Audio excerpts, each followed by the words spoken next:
for a lot of the non-birth giving parents, they may not want to be out for 12 straight weeks. Maybe mornings are a nightmare and they need to do half days, 3 days a week just to be there to help support the transition. And maybe that carries on longer than 12 weeks. I don't care. That's great. Do what you need to do. Here's what we can afford. You design your program. And so that was really kind of where this started, where I was like, okay, if it's parental leave, well, yeah, it kind of applies to everything else where everybody needs to be deciding their own things and not have me be deciding this for them. This is the Rebel HR Podcast, the podcast where we talk to HR innovators about all things people leadership. If you're looking for places to find about new ways to think about the world of work, this is the podcast for you. Please subscribe from your favorite podcast listening platform today and leave us a review. Rebel on, HR Rebels. All right, Rebel HR listeners, we've got a great show lined up for you this week. With us, we have Amy Spurling, the founder and CEO of a cool HR tech company called Compt. Compt thinks perks should be a lot less exclusive. She advocates for personalized perks to help all employees take care of themselves and their families. She's shaking things up in corporate America and leveling the playing field, offering her employees the same perks that she has access to, and she encourages other leaders to do the same. A seasoned exec with more than 20 years of experience in leadership roles, and she was recently named Boston CFO of the Year in 2016 by the Boston Business Journal. Thanks for joining us, Amy. Thanks for having me. So I'm super excited for the show, and I think we might have a first in our midst that we have a former CFO on the podcast. A lot of times we get a lot of really people-heavy leaders, not necessarily the CFO. So welcome to the podcast. Looking forward to your diverse perspective. Thank you. I appreciate that. So before we jump into it, I'd like to understand a little bit more about your journey and what prompted your perspective on why HR needs to change. That's a great question. So my journey is I did start on the finance side of the house early in my career. I've been part of 6 tech companies prior to starting this one, but managed finance and HR and all of those back when HR reported to finance, which I'm very happy to see is not the case anymore. I think it's fantastic they have their own seat at the table, as they should. But in doing that, my focus was always pulled much more to the people side versus the kind of ticking and tying the budgets. You get kind of the old school CFOs that are, only focused on the numbers and don't understand the impact that has on people. I was more the opposite. I was much more focused on the people side of things because in any given company, that can be 80 to 95% of your costs are around your people. And so if you're not focused on how you're managing your team and kind of the structures you're putting in place, you're really missing the mark. And so that's where I kind of had this front row seat to how compensation was changing, the way, candidates were negotiating for salaries and what their compensation packages looked like, how all of that was progressing, and kind of got to see how this whole mix started changing. 80% of our compensation is salary and health insurance for a large portion of our economy. And it's the last 20% where companies differentiate. And that's always employee perks. But with that is a big fat mess for both HR and for finance and gets very, very low utilization for employees. So I got really frustrated. My employees were really frustrated. My HR teams were really frustrated. So I was like, all right, it's time to go and fix the problem because nobody's building the solution I'm looking for right now because nobody was coming from finance or HR. It was all people who are like, I don't like what HR is doing. I can do it better. Here's a tool. And you're like, you don't understand the 10 laws you just violated with this tool you built that you think is amazing. Like, we have to do something different. Yeah, it's funny, and it's one of the less flashy things about what we do in HR, but tax and benefit compliance yeah, is a pretty freaking big deal. It is. Especially if you screw it up, right?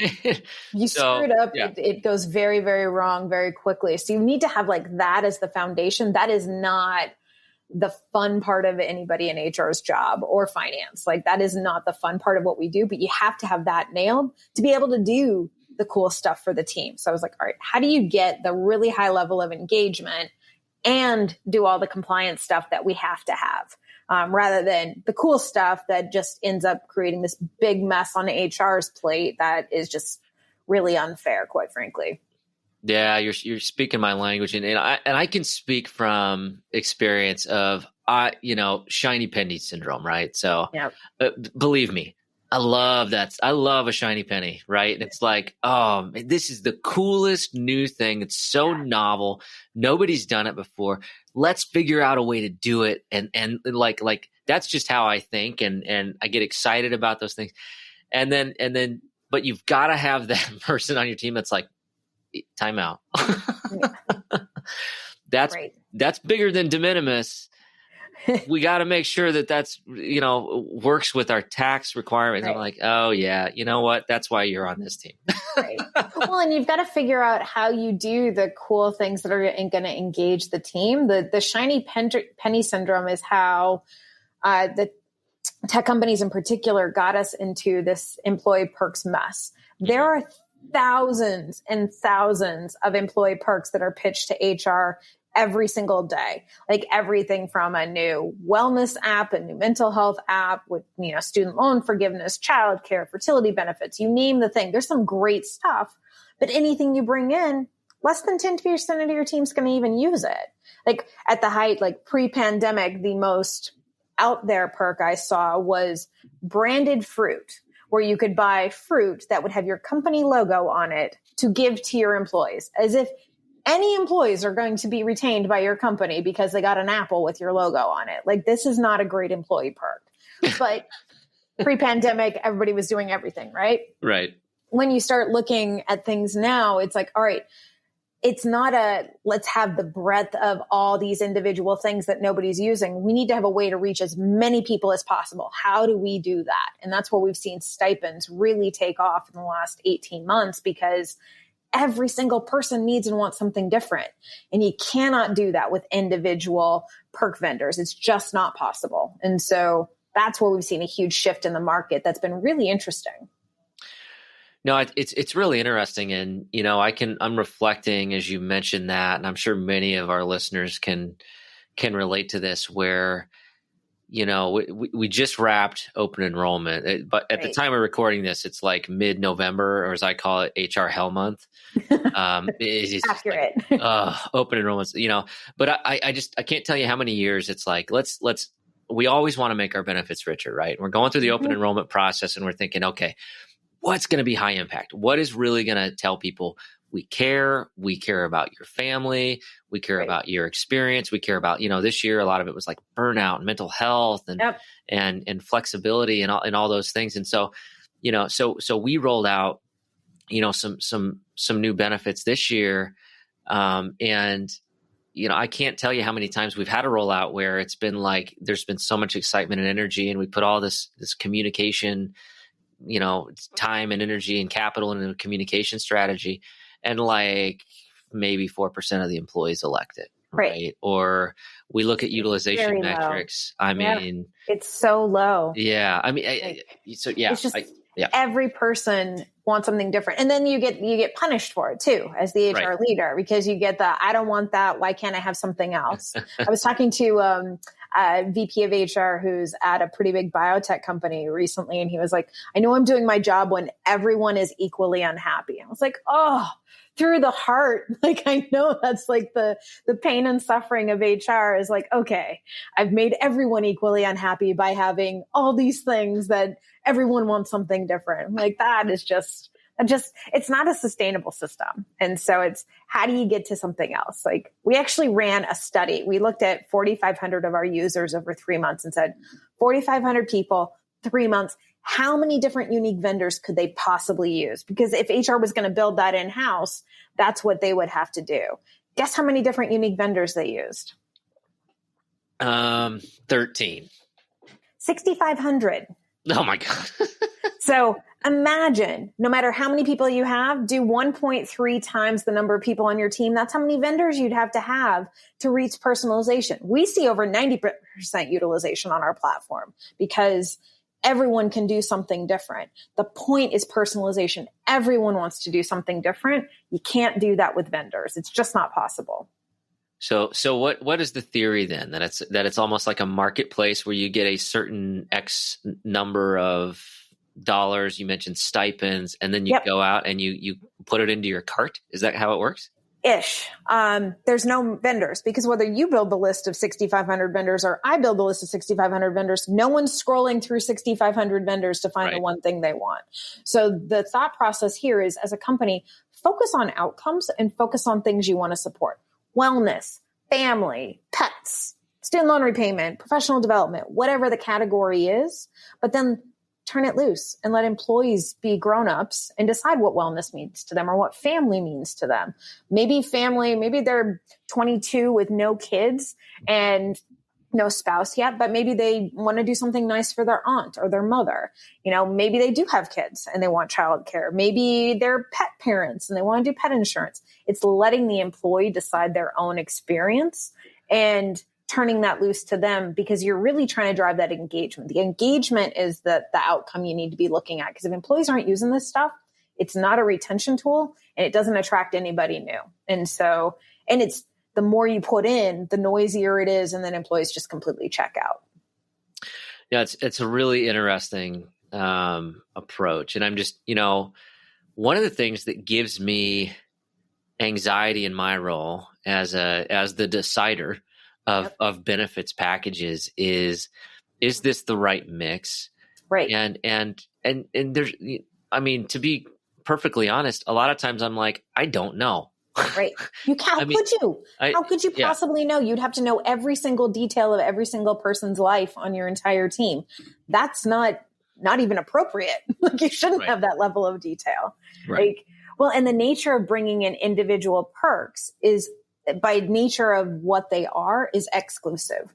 Anything you bring in excludes a group. It's only inclusive for a small group of people. You bring in fertility benefits. That's only going to work for people who are at a certain stage in their family journey and has that need. If you bring in student loan repayment, that's only for people who have student loans who want to refinance them. It naturally excludes everyone else. Whereas if you look at stipends and say, hey, we support family and wellness, by nature of that being a stipend, it's naturally inclusive. Everyone can use that in a way that is relevant for them. But you've been able to create the sandbox of what is important and what's the foundational thing that as a company you want to support. Because maybe you don't want it to be like entertainment and do whatever you want, or, maybe you don't care about pets or whatever the thing is, making it to where it's a comfortable sandbox for your team. We'll be back after a quick break. And so used to having everything in front of them right away that we forget that innovation just takes time. I myself get frustrated too. Why? And this as being one of my best friends is, hey, I talk to you all the time. Hey, man, I'm frustrated in the fact that I can't seem to just get there in the next day. But that's just not how these things work, right? Innovation needs to be planned out. It needs to be very methodical. And then when it finally hits, that's when it seems like to everyone else that it sort of just came out of nowhere. But to you, the amount of dedication that it took over that time. That's interesting. I just had this debate this year, by the way, the pet insurance debate, which it's like, so, and of course, the way this works as an employer is it's like, should we offer pet insurance? And your benefits broker, or maybe you go out and do your research yourself and you're like, okay, it costs us X thousands of dollars. How many people do we think are going to use it? Blah, blah, blah. Do we actually pay for some of it, or is it just available for our employees to select? Right. And then ultimately you bundle this whole package together, and then you go to your CEO, CFO and say, okay, here's what we're thinking for the benefits package. And then they look through it and they go, yes, no. Yep, yes. Exactly. And red line, right? Nope. And we literally had that. I'm in that meeting this year and we're talking about pet insurance, and I'm like, okay, so pet insurance. So I think people might like this, but I'm not really sure. Right. And then it's like X. Okay, keep going. And it's just it's just not really a scientific process. Right. It's certainly not personalized. Right. It's an educated guess, and it might be wrong. Well, and it 100% will be, because again, every single person wants something different. And the hard part is, even if you did an engagement survey and said, here are the benefits we have, which ones do you like? Which ones would you like to see? They're going to check everything and add 20. Like, we tried that. It's all of the above. It really doesn't give you any more data. And you don't know if they used it once or if they used it every single month either, which is the other hard part, which is where, from a CFO perspective, from a budget perspective, stipends are brilliant because you can say, here's what we can afford. We can afford $100 this quarter. I don't care if you use it for your cell phone, your internet, your gym reimbursement, your babysitter, your whatever. It is $100. I am not giving you $100 for each of those things. I am giving you what we can afford. You choose your own adventure. It is a lot more cost effective, and it allows the employees to decide what they want to do every single month or every single quarter and do that choose your own adventure thing. So it's just much better for both finance and HR and the employees. You know, what's really interesting about this approach. I mean, my head's, I just said I like shiny things, right? So my head's going all over the place. Right. But what's also really interesting about this approach is it reminds me of, I can't tell you how many conversations that I've had as I've been hiring, especially people who are under the age of 26. Yep. And I talked to them about, look at this benefits package, right? Like this is so competitive. And, we've been fighting hard to keep premiums low, blah, blah, blah. And they're like, I'm on my parents' insurance. I don't care. Yeah, literally don't care. And they're not going to know. And if it's a guy, they're literally not even going to use the insurance because unless something is broken, unless an arm is dangling a wrong direction, they're not going to the doctor because men don't go to doctors until you hit 40, like for better or worse. Like women start earlier, but they're literally not going to use it. And if they're like, all right, I don't care. Or they're on their parents. I can't even be frustrated with that stereotype because I resemble that remark. It's like, yes, that's correct. Well, right. It's not I mean, you look at industry numbers, like it's legitimate. Like it's a very interesting culture here. You don't do a wellness exam other than for sports and like high school and college. Like it's a very odd thing. Or if you get $100 off your insurance premium, then you'll do it, right? No, you won't. They won't. Less than 10% of people will even do it then. Like, it's interesting. One of our clients is actually an insurance brokerage, and they were doing that exact thing. Like, they are a brokerage. They know how insurance works. And they had that $100 if you go do your, health risk assessment, and they pushed the team and they pushed the team and they pushed the team. 9% of the people filled it out, got the $100. They took the same money and put it on a stipend from Compt and said, all right, for your wellness, you get to do this. You can go get your shoes or your whatever. And they have 90% utilization. Like, it's the same amount of money and you still have to do a thing to get the thing. And it's just, no one wants to go through their health insurance for anything. It's just a painful process. That's just like, you know what? Can I just pay you to me not do that? Because I don't want to. It's like calling Comcast or Verizon. No one wants to call. Like, please, I'll pay extra. Just don't make me call them. That's funny. Yeah. There's a couple of things that you said that I want to hit on here. And I thought they were really critical. I think one of them is what I refer to affectionately as the EEOC approach, right? Which is, let's just make everybody equal. And as you described it so well, it's like everybody is equally miserable yeah. or equally frustrated. Right. And that is, I can't think of a better context to think about that in than employee benefits programs. Right. 100%. It's like a race to the middle of mediocrity and being comparable to the market. And then I think the other thing that was really interesting that you mentioned, and I think, the what we've seen over the last few years, and as you look at things like workplace flexibility and culture, is you made the comment that we should treat people like grown-ups. Mm-hmm. Right? And I think that, and I've been a part of organizations where unfortunately the approach is to treat people like it's a daycare center, right? And not have them be accountable or take ownership of certain things. And so I'm curious to understand how you've seen this type of approach boost engagement. So give me a couple examples of how this can work. Sure. Well, I think there's a couple of things there on the kind of the treating people like grownups. I mean, that's what employees want. We are all grownups, and there's this weird parental dynamic that started whenever it started. I don't know, long time ago, of like, we're gifting you things. We're doing things to take care of you, our employees. You are our children. You get allowances. I mean, even that term allowance, I just have such a visceral reaction to, where it's, we're going to figure out what your needs are and we are going to take care of you. It's a very parental approach, which is just a bizarre thing when you think about it. Like, we're all grown-ups. We're all within a certain age band, between 20 and 65, like whatever. We're all adults here. Why are we being treated like there's, people running HR are suddenly the parents in the organization who have to read everyone's minds? It doesn't make a lot of sense. And I think in some places it's actually dangerous. As an HR professional, having to pick the mental health app that you're recommending to your entire team, I don't want that job. Like, how do I know? I'm not a trained mental health expert. Why would I be responsible for something like that? It's just not fair to put on HR.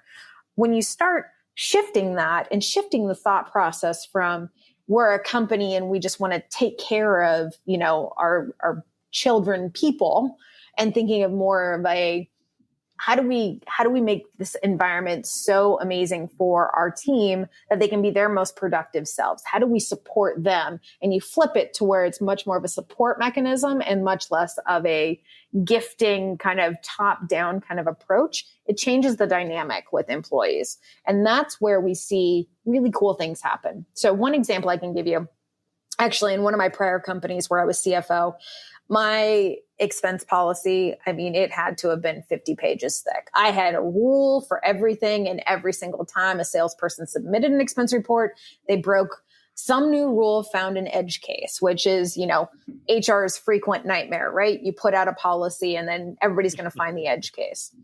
What I realized was that when you stop doing that and trying to put all these little shackles on people, they actually do the things you wanted them to do in the first place. So what's been interesting when we look at stipends is, for the companies that want to get really, really strict, you can only use your wellness for a gym reimbursement or maybe yoga, or there's, for activities.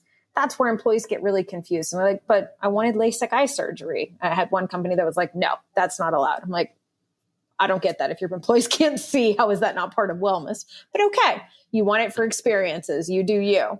They have more support questions, and they've got slightly lower utilization than the companies that are saying, you know what, you're an adult. Wellness means whatever wellness means. If that's groceries so that you can get healthier food for your family, if that's running shoes, if that's a gym reimbursement, if that's a television for your basement because you need to lose an extra 100 pounds and you don't want to go to the gym and you're building out your basement gym, we don't care. You are an adult. You make your life decisions. We're here to support that. That's where you create a different dynamic. That trust and that engagement factor creates a very different relationship with people's companies. And we just saw such cool things happen over the past year, where a lot of plumbing, actually. So under the family category, we saw a lot of busted hot water heaters, busted toilets, busted dishwashers, and people going, I'm in the midst of chaos. Like, I've got kids. None of this stuff is working. I need to use my family stipend for that because that's what my family needs right now. That, in the middle of a pandemic, an employee is absolutely going to remember that's how their company supported them, versus a whole back and forth of, well, you can only use your family stipend for a babysitter. And you're like, we're literally on lockdown. I can't get a babysitter. What are you even thinking here? So creating a different space for people creates a very different dynamic and a much higher retained employee. So new data for you. We actually looked at all the companies that started with us before the pandemic and how much they grew up until the beginning of November. On average, they grew 121% on their employee base. So not only retaining their people, but skyrocket growth. That is very atypical from what other companies are seeing in the market. Wow. Yeah, that's really interesting. The 50-page policy, that just speaks to me. I can't tell you how many. It's fascinating to hear, your experience, and your background is COO, CFO, with certainly some people leadership mixed in there, and a people centric focus, but it's so often in HR we lean on, somebody made a mistake, we better write a policy for this, right? Or somebody we define the problem as there's a lack of clarity on what the expectation is, as opposed to dealing with the individual behavioral issues. And we punish everybody for it. Right. Which ends up punishing HR the most, because then you've got to maintain and manage a policy. Like, we have that conversation a lot where, for stipends, it's usually like a one-step review process. And there's a lot of, well, what if somebody submits the wrong thing or puts in a fake receipt or does whatever? And it's like, look, we spot check that too. It's 0.001% that are going to do that. Are you going to spend hours and hours and hours of your time to find that 0.001%? Or one, you're going to go review the 3 people that are probably going to break the rules anyways, because every HR leader knows the 3 people that are going to try and break the rules. Or you just take and you go, instead of assuming they're going to steal $50, which they're not, no one wants to get fired over $50 worth of fraud, you go and you do a review and make sure that it matches up for your culture. And you do that once or twice a year. Like, change the conversation from, are you stealing, to, are you living up to our culture? And if you're not, get back in line. Or maybe this isn't the right organization for you. It changes the dynamic of that conversation. It's much more of a management conversation than a, hey, here's the 800-page policy of how to be an employee here that no one's going to read. And then you have to manage, and it's just nightmare. Doesn't scale. Yeah, I mean, my perspective on policies is, it should be a last resort, right?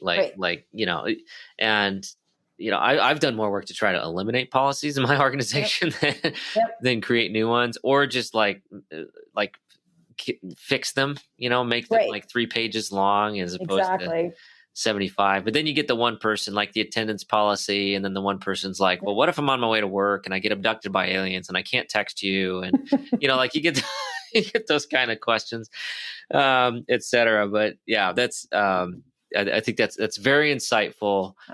From somebody that I'm sure has had to deal with that in their past. So a lot of the abducted by aliens. It's surprising how frequently that comes up. I guess so. There's a lot of conspiracy theorists out there, but hey, I guess they're legitimate concerns. So I'm happy to help you work through that. But the one thing I wanted to talk about a little bit was inclusion.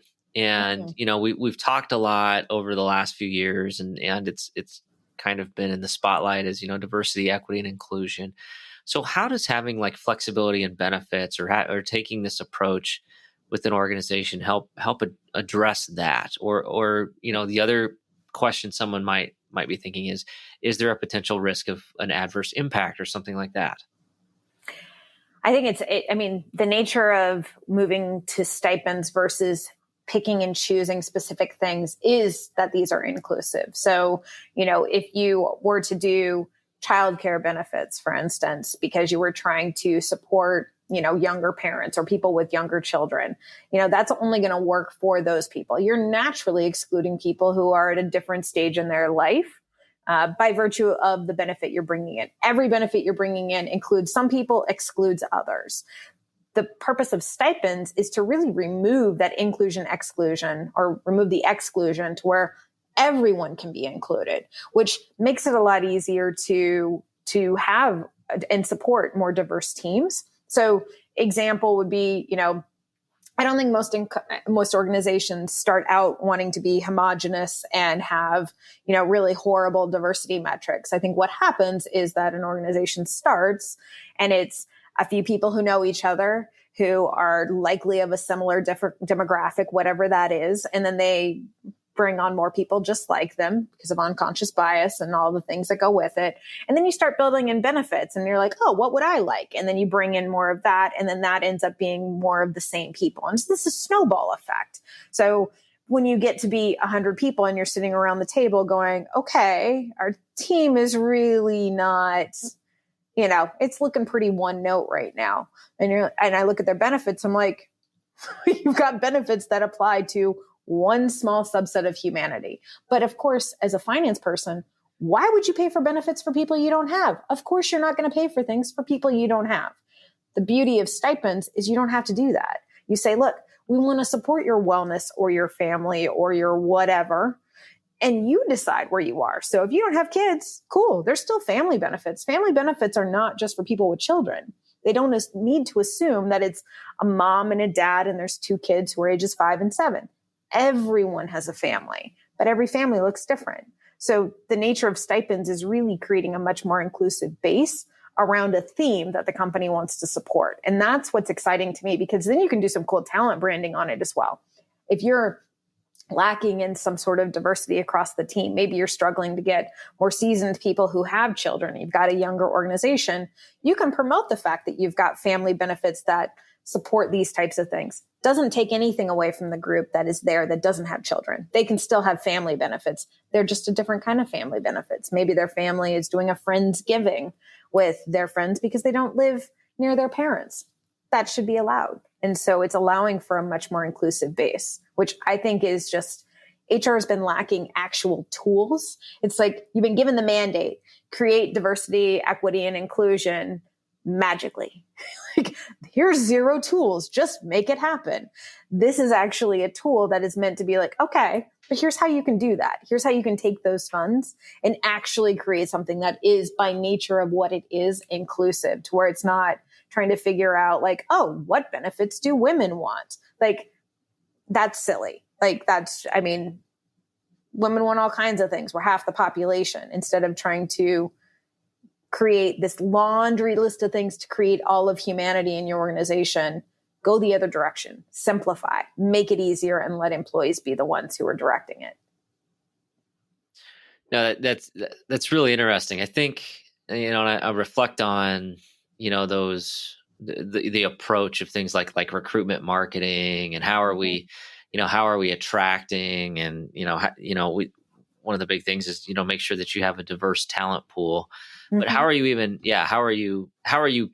to market, right? Are you, do you have anything to actually share, or do you just have like a flyer that says, hey, we're inclusive, and they walk in and it's a bunch of white guys that are like all went to the same school and played the same sport and watched, watch the same thing on TV. Right. And that's where it's like that company may very well want to bring in more diversity, which is great. It's really hard to feel supported as the only or the first when you're joining that type of an organization. So 1, the company has an uphill battle, but 2, here's a way to start supporting other methods of supporting other groups of people without being like, what benefits support, pick your group, because that is going to go very wrong very quickly. Yeah. So here's a great example. As you were talking, a couple thoughts popped in my mind, a couple stories from years past. But I distinctly remember, so one of my first jobs in manufacturing was an HR generalist, and I was working with somebody on an insurance issue, and it was a pretty challenging situation. It was related to pregnancy and some healthcare needs related to a pregnancy. And the employee was just extremely frustrated, and me coming in there thinking, I can help with this. I can help this. Come to find out that the way that the benefit was structured is, a lot of the care that was given was not covered, because of the summary plan description, and we were kind of working through that, but at the end of the day, the answer was that, I really can't help you, because this is how this is structured, and there's not really a way around this, and we can't violate this because this is how the stop loss works, blah, blah, blah. And she looked at me and she said, this is a manufacturing environment. I get there's a lot of guys here, but these benefits are not friendly to women. Right. And I'm sitting there and I'm like, well, I don't know if I can agree or not, but she's right, in my head. Right. And it's situations like that where, I think that HR has a responsibility to ask those questions before somebody's sitting in your office and, in the midst of tears, because there's not support or there's not a benefit that probably should have been there. But it wasn't a thought because of that exact situation you just described, which is the benefits were structured for the people that structured the benefits, not for everybody else. Well, and I think that's where parental leave is so powerful. And I love seeing the shift to parental leave, because originally it was maternity leave, right? If there was even any leave at all. And so because it was, you have the old school guys who are like, oh, well, I was on the golf course when my kid was born. I'm like, you're a terrible father. Congratulations. 8 hours, high five, I'm golfing. Like, are you kidding me right now? Like, this is not let's not promote that. What I love is that with the newer generations, the non-birth giving partner is demanding rights. And I love that, because what's amazing is, so one of the women who started the company with me, she had her first child here. She took the first 12 weeks off, and she was full-time with the baby. I mean, she was physically having a child. So of course she needed time. But then her husband took the second 12 weeks. He had 12 weeks of parental leave from his company. That child had 24 weeks with 2 different parents. That is powerful, not just for the child, but think about it. Like, the birth giving parent, for whatever reason, it's been determined by society that, oh, well, you're the one carrying it. So at the age of 13, you're responsible for their soccer schedule and pickup. When did that become part of the contract? Like, that is not part of it. Whereas if you create a situation where both partners can be equal and share in that responsibility, it creates space for both partners to be able to go back to work versus, the daddy's little helper syndrome, where mom is responsible for everything, but dad can help. And also not the situation of like one group checking out and not coming back to the office because there's no support for them. Like, creating that, like, I know I've got a lot of babies coming up on my team. I've got a lot of relatively recent marriages, a lot of people in their 30 somethings. And a lot of the men on the team are going to be taking significant time off. And that's my expectation, because I know even though their wives and their partners are not part of my team, it's part of the greater good for their partners to have that support. It's going to create better little humans, but it's better support for relationships. So I think that is one place I've seen a huge movement that makes me so, so, so happy to see that. And it's this millennial Gen Z group of men who have demanded it. And I really appreciate that. I think that's fantastic. Yeah, it's really interesting to hear that. I think, it's the daddy's little helper syndrome, which I think is that's a good name for it. I think the other interesting thing there is, and I'll reflect on conversations I've had in years past when I've had somebody who needs off more than their PTO bank, a male who needs off more than their PTO bank to stay at home because, God forbid, their spouse isn't ready to bounce back and right, and 2 weeks or whatever their minimal PTO balance is. But, those conversations that you might be having with these individuals, leaders, and maybe their spouses didn't have to work either, right? I mean, it's the number of working spouses, 2 working spouses in the household has continued to increase year over year over year. It's a different equation than it was years ago. We have to be flexible to that. Yeah. Well, and that's where, honestly, like the whole concept around personalization and what we're building here at Compt, for me, actually started around parental leave. So I don't have children. My wife and I decided that was not the path we wanted to go down. We prefer sleep. We're, doubling down on sleep. It's great. I get it. And so, but what I realized was like, why am I designing a parental leave policy for people when I don't have children? This makes no sense. As the finance person, I'm like, this is the amount of time we can afford to give you off.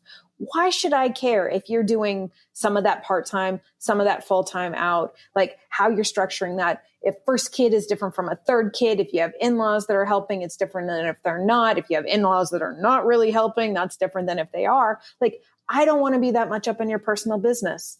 I need to determine what we can afford as a company and hold it consistent to where we treat people fairly, but you design your parental leave policy, because for a lot of the non-birth giving parents, they may not want to be out for 12 straight weeks, but maybe they want to do, maybe mornings are a nightmare and they need to do half days, 3 days a week, just to be there to help support the transition. And maybe that carries on longer than 12 weeks. I don't care. That's great.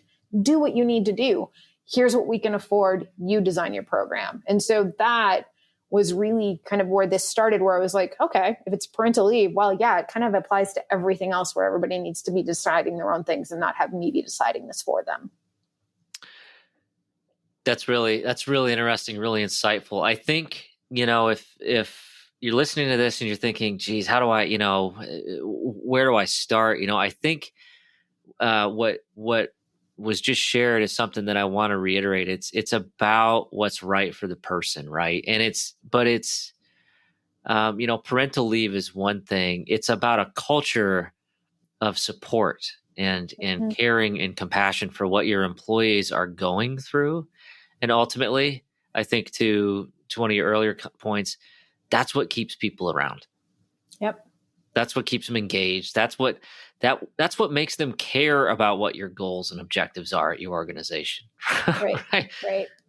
I remember this reminds me of a conversation I had with my wife a few weeks ago, and so and we have 3 kids, so the whole sleep thing, you haven't had it in a decade. I feel you. Now they're just old enough now where I actually sleep a full 6 to 7 hours if I can work that in, but I'm not interrupted 3 times in the middle of the night because of whatever, at least not typically. But we were talking about loyalty, my wife and I, and she's exceptional and a great mother. And we were talking about loyalty to an organization, and the comment she made, and I think it was so right, is why should I be loyal to a company if they're not loyal to me? 100%. Right. Well, defining loyalty to me doesn't mean that an employee is going to stay with you forever. That's a very archaic thought of what loyalty is. Nobody sticks with the same job forever, nor should you.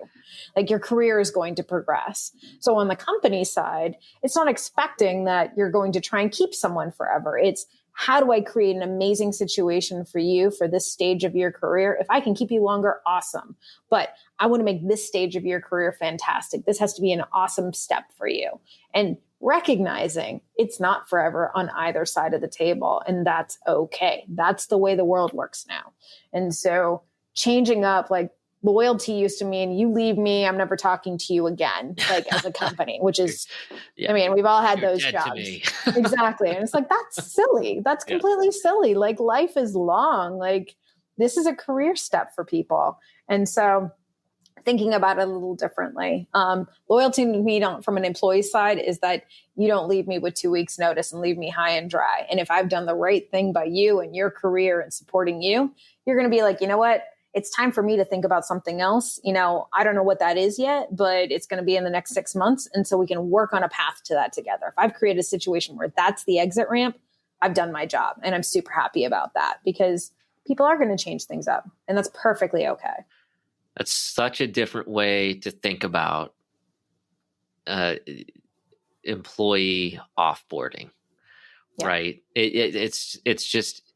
But I think that the organizations that understand that and the HR people that understand that and intentionally structure an organization to work within those confines is just going to have a lot less pain over the next 5 to 10 years, because guess what? That's what's going to happen whether you want it to or not.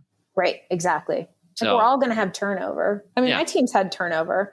I had, an amazing marketer leave because she's got, twin 2-year-old girls who are the cutest thing on the planet. And she was like, you know what? I want to freelance write. I just want to write. And she's a brilliant writer. I was like, cool. She's still working with us, but she's like, the whole 40 hours a week is not what I want to do right now. I'm like, okay, I got it. I can't wait for her girls to hit some older age when I can snag her back. I get it. She's at a different stage of life and she's designing her life for what works for her and her family, as she should.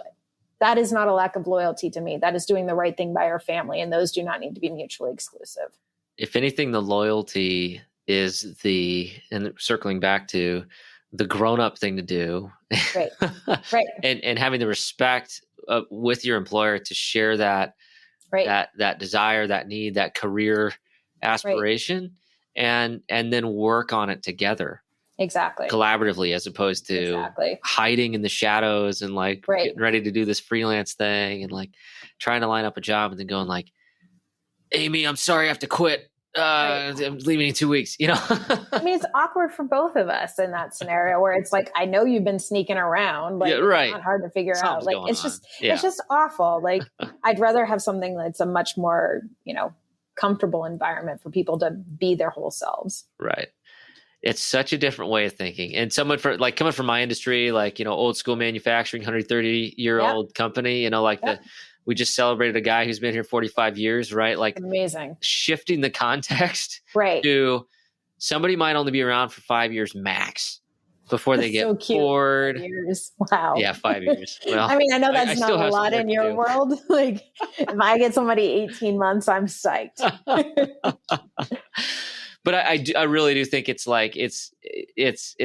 just where our society's going, right? It's totally different. It's our approach to work. It's our attitudes. It's, I do think there are people that really want that stability, that want to, that is a desire of theirs. They want to work the same place, be comfortable, totally, swim with the current and not make waves and wake up every morning and know everybody. I think they're realizing the whole big company long-term thing is a misnomer. It just means you're not going to know when you're going to get laid off.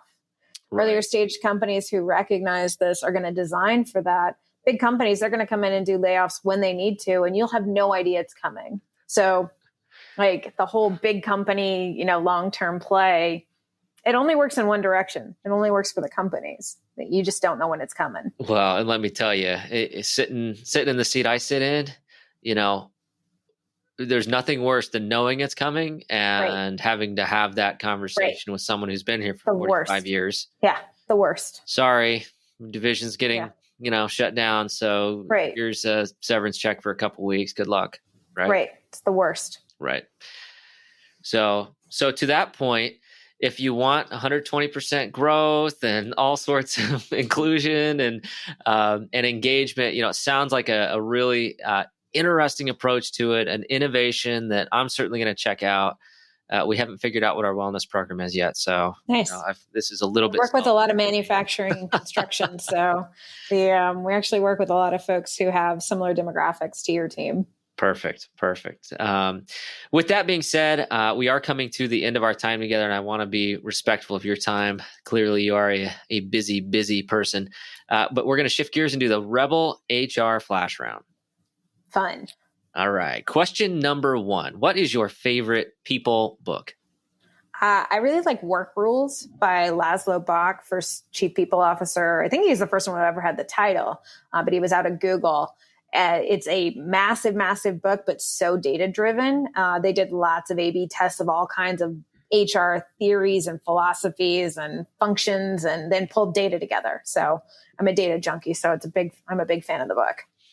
I'm right there with you. I could dig through the statistics so good all day long. So my favorite question is this legitimate or is this just a feeling? Right? Yeah, exactly. Do I feel like this is a good decision or is this actually a good decision? I like to have data to at least sway me one way or the other. Right. Okay. We're going right back to the whole CFO thing. So that's why I get along with accountants, because I'm like, I'm usually the one going like, we shouldn't pay that much. All right. Question number 2. Who should we be listening to? The 2 people that I'm following a lot right now, Heather Deshay. So she is an amazing chief people leader that is all over the place right now. She just joined a VC and is working on their people team, but has a lot of experience in remote teams. The other person that I follow a lot is Shelby Volpa, who was the first chief people officer at Envision, which was one of the first remote first companies. So they were doing this years before the pandemic. Both of them have such amazing perspective on transitioning and shifting teams into remote environments, the different management tools you need to put in place, the different tools you need to put in place. Like they are both absolutely incredible. Love it. I'm not familiar. I have to check those out. So appreciate the hot tip. And Sure. I do feel like, it's like these virtual work experts that, like 10, 15, 20 years ago, it's like good for them. Like they, like a futurist that was actually right. Exactly. Like they design systems that we all need right now. It's like they're a moment in the spotlight. So that's awesome. Exactly. All right. Last question. How can our listeners connect with you? You can reach me either at my email, amy@compt.io, or on our website, www.compt.io. And that's Compt. It's COMPT.io. So we'll have all that information in the show notes, and strongly encourage you to check it out. If it was interesting to you, It's a different take on benefits. From my perspective, it sounds a whole lot easier than what I do today. And I'm definitely interested to learn more. So, Amy, really appreciate you spending some time with us here today, and appreciate you disrupting the world of work for a positive difference here. Thank you. Thank you. All right, that does it for the Rebel HR podcast. Big thank you to our guests. Follow us on Facebook at Rebel HR Podcast, Twitter at Rebel HR Guy, or see our website at rebelhumanresources.com.